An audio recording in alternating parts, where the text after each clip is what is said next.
রব্বুল আলামিনের কোরআন বলছে কুল্লু নাফসিন যায়কাতুল মউত, প্রত্যেকটি নফসকে, প্রত্যেকটি আত্মাকে মৃত্যুর স্বাদ আস্বাদন করতেই হবে, মৃত্যুর স্বাদ চাখতেই হবে, মরতেই হবে। তুমি মরবে, আর মরতে গেলে পারেই তোমার ক্রিয়াকর্ম শুরু হয়ে যাবে। যেমনই তুমি মারা গেলে, মারা যাওয়ার পরেই যেমন মালাকুল মউত তোমার আত্মাখানাকে বের করে নিল, আর বের করে নেওয়া মাত্রই তোমার এবারে খেলা শুরু হয়ে গেল। তোমাকে গোসল দেওয়াতে হবে, তোমার জন্য কবর খনন করতে হবে, তোমার জন্য কাফনের ব্যবস্থা করতে হবে। তারপরে এবারে তোমাকে শেষ গোসল দিয়ে এবারে তোমাকে ওই খাটুলির ওপরেই তোমার কাফনখানাকে বিছিয়ে দেওয়া হবে। আর তারপরে তোমাকে সাজগোজ করে দিয়ে সাজিয়ে চিরতরের মতো তোমাকে বিদায় জানিয়ে দেওয়া হবে। ভাইজান, আল্লাহ পাক রব্বুল ইজ্জত কি বলছেন? মা কানা লিনাফসিন আন তামুতা ইল্লা বিইذনিল্লাহি কিতাবাম মুআজ্জালা। সারা দুনিয়ার মানুষ তোমরা ভালো করে শুনে রাখো, এমন কোনো একটাও আত্মা নেই রে, এমন কোনো একখানা নফস নেই যে আল্লাহর বিনা এজাজতে মৃত্যুবরণ করে, এমন কথাটা নয়। তোমার ব্যাপারেও তোমার একটা নির্ধারিত টাইম লেখা আছে, কিতাবা মুআজ্জালা, নির্ধারিত টাইম লিপিবদ্ধ করে দেওয়া আছে। এমন পুস্তকে তোমার নাম লিখে দেওয়া আছে তুমি মরবে কখন, তো মে মাসের 24 তারিখে, 26 তারিখে, এই টাইমে তোমার মৃত্যুবরণ হবে। ওই টাইমটাতেই তোমাকে মরতে হবে। আর ওই টাইম যখন তুমি মৃত্যুবরণ করে গেলে, আর যেমন তুমি মারা যাবে, আর মারা যাওয়ার পরেই তোমার এই খাটুলিটার প্রয়োজন পড়বে। আহা, কখন মারা গেলেই তোমার এই খাটুলিটার প্রয়োজন পড়বে। আমি আজকে বলবো, এই গ্রামের নর নারী নির্বিশেষে, ছোট বড় নির্বিশেষে, বাপ বেটাই হোক, ভাই বন্ধুতেই হোক, সকলেই 50 হলেও, 100 হলেও, 200 হলেও অংশগ্রহণ করেন। কারণ এটা আপনার জন্য, আপনার শেষ বিদায়ের এটা গাড়ি ক্রয় করা হচ্ছে। এটা শেষ বিদায়ের জন্য আপনার গাড়ি ক্রয় করা হবে, আপনাকে শেষ বিদায় জানানোর জন্য। আহা, কখন মসজিদের ওই পালকি আইলো, মসজিদের ওই পালকি আইলো আমার বাড়িতে রে, নতুন সাজে সাজায়া দে রে। আসবেই পালকি, কখন আত্মাখানা বের হয়ে গেল, শ্বাসখানা ত্যাগ হয়ে গেল, মালাকুল মউত তোমার আত্মাখানাকে ছিনিয়ে নিয়ে গেল, আর যেমনই তোমার রূহখানা কবজ হয়ে গেল, আর তারপরে তোমার ব্যবস্থাপনা লেগে গেল, মসজিদ থেকে খাটুলিখানা চলে আসলো। আর যেমনই খাটুলিখানা আসবে, আর এ আসার পরেই তোমাকে নতুন সাজে সাজিয়ে দেওয়া হবে। ইতিপূর্বে তোমার শরীরে যে সমস্ত পুরাতন সাজগুলো আছে, যত দামি থেকে দামি সাজগুলো দিয়া আছে, একটাও সাজ তোমার শরীরে রাখা হবে না।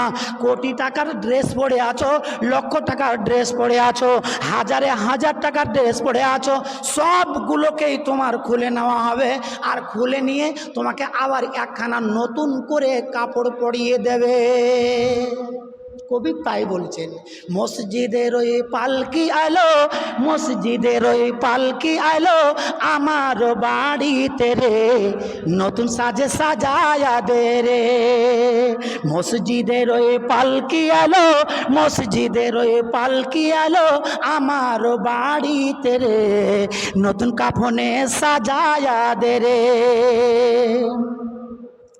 ওরে আত্মীয় স্বজন প্রতিবেশী কাঁদবে সবাই পাশেতে বসি। কি গো, কাঁদবে, লাভ হবে? হবে না। ওরে আত্মীয় স্বজন প্রতিবেশী কাঁদবে সবাই নয়ন ভাসি, কেঁদে কোনো লাভ হবে না, কেঁদে কোনো লাভ হবে না, নিয়ে যাবে কবরে নতুন সাজে সাজায়া দে রে। মসজিদের ওই পালকি আলো, মসজিদের ওই পালকি আলো আমার বাড়িতে রে, নতুন সাজে সাজায়া দে রে। ওরে কবরেতে যাবার বেলা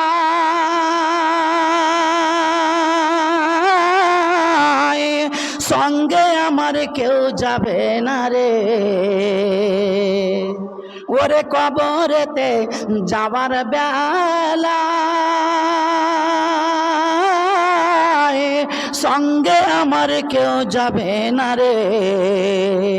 ওরে আইছো একা যাইবা একা, আইছো একা যাইবা একা, কেউ যাবে না সাথে রে, কাফন পড়ায় সাজায়া দে রে। মসজিদের ওই পালকি আলো, মসজিদের ওই পালকি আলো আমার বাড়িতে রে, নতুন সাজে সাজায়া দে রে। বন্ধু, যেমন খাটুলিখানা আসলো, গোসল দেওয়া হলো গো, খবর লাগাতে আছে, হ্যাঁ আর একটুকু বাকি আছে। খাটুলিখানাকে তাড়াতাড়ি করে উত্তর দিকে মাথা করে দক্ষিণ দিকে পা করে লাগিয়ে দাও। খাটুলিখানাকে লাগিয়ে দেওয়ার পরে ডেকে দেওয়া হলো, চাচাজি আসেন, দাদুগো আসেন, মাওলানা সাহেব আসেন, তো আমরা এই করব কি, তার জন্য এবারে ড্রেসটাকে বিছিয়ে দেব, কাফনখানাকে বিছিয়ে দেওয়া হবে, আর কাফনখানা পরিয়ে দিয়ে নতুন সাজে তোমাকে সাজিয়ে দেবে রে, আর সাজিয়ে দিয়ে তোমাকে একেবারে চিরতরের মতো দুনিয়া থেকে বিদায় জানিয়ে দেবে। ওই খাটুলির জন্য আজকের দিনে এমন একখানা খাটুলি ক্রয় করতে হবে, পাওয়া যেত। আর অন্যান্য ফান্ড থেকে নিয়ে আমি দেখতে চাইছিলাম, আমরা দেখতে চাইছি যে আমাদের এই দুনিয়াতে তো যেই গাড়িখানাতে চড়ি, এই গাড়িখানাকে ক্রয় করি 1 লাখ টাকা দিয়ে, 80,000 টাকা দিয়ে, 1.5 লাখ টাকা দিয়ে, 4 লাখ টাকা দিয়ে, 8 লাখ টাকা দিয়ে, 10 লাখ, 12 লাখ, 14 লাখ, 16 লাখ টাকা দিয়ে এমন দামি দামি গাড়িখানাকে ক্রয় করি। এবারে শেষ বিদায় বেলা, শেষ বিদায় বেলা যখন তোমার শেষ বিদায় হবে, এমন শেষ বিদায়ের একখানা গাড়ি ক্রয় করবে।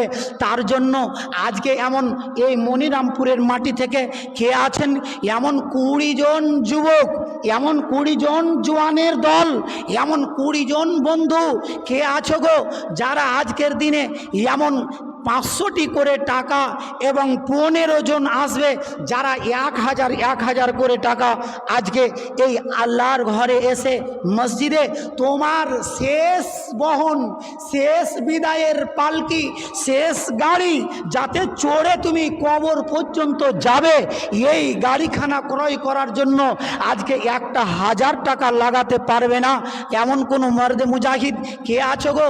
তোমার বাবা চড়বে, তোমার মা চড়বে, তোমার ভাই চড়বে, তুমি চড়বে, তোমার স্ত্রী চড়বে, তোমার ছেলে চড়বে, সবাইকেই ওই গাড়িখানাতে চড়তে হবে, আর চড়ে তোমাকে শেষ বিদায় দেওয়া হবে।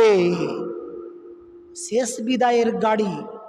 এমন কোন আল্লাহর বান্দা আছেন, এমন কোন আল্লাহর বান্দি আছেন, কে আছেন গো যে আজকে এমন 1000 টাকা এমন এই একখানা শেষ বিদায়ের গাড়ি ক্রয় করব মনে করে যে আমাকে চড়ে, ওতে চড়েই আমার দুনিয়ার খেলা খতম হয়ে যাবে, এই দুনিয়াকে ফেলে দিয়ে আমাকে চলে যেতে হবে কবরে। ওই কবরে যাওয়ার জন্য বন্ধু প্রস্তুতি সব রকমের নিয়ে যেতে হবে। আজকে এটা আপনি প্রস্তুতি নেন যে আমি মরব, আমি চড়ব, মরে গিয়ে শেষ বিদায় হবে তো আমার ওই খাটুলিটাতে আমি চড়ব। আজকে একখানা 30,000 টাকার খাট বানিয়েছি, 40,000 টাকার খাট বানিয়েছি, 45,000 টাকার খাট বানিয়েছি, তাতে আমি ঘুমাই, তাতে আমি ঘুমাই, তাতে আমি মরি, কিন্তু মরার পরে আবার জীবিত হই, পুরাতন কাপড় পরে ওই খাটুলিখানাতে ঘুমাই। কিন্তু এই খাটুলি সেই খাটুলি নয় বন্ধু, এই খাটুলি যেমন তেমন খাটুলি নয়, যাতে আপনাকে নতুন পোশাকেই চড়তে হবে, নতুন পোশাকেই চড়তে হবে। নতুন পোশাক আপনাকে ওই খাটুলিতে পরেই আপনি চড়বেন। এই রকম আজকের দিনে নতুন মনিরামপুর গ্রাম থেকে এমন কোন আল্লাহর বান্দা, এমন কোন আল্লাহর বান্দি কে আছেন যে এমন 20 জন যারা 500-500টি করে টাকা লিখাবেন এবং 15 জন যারা 1000 করে টাকা আজ এসে নিজের শেষ বিদায়ের এমন পালকির জন্য, এমন খাটুলিখানার জন্য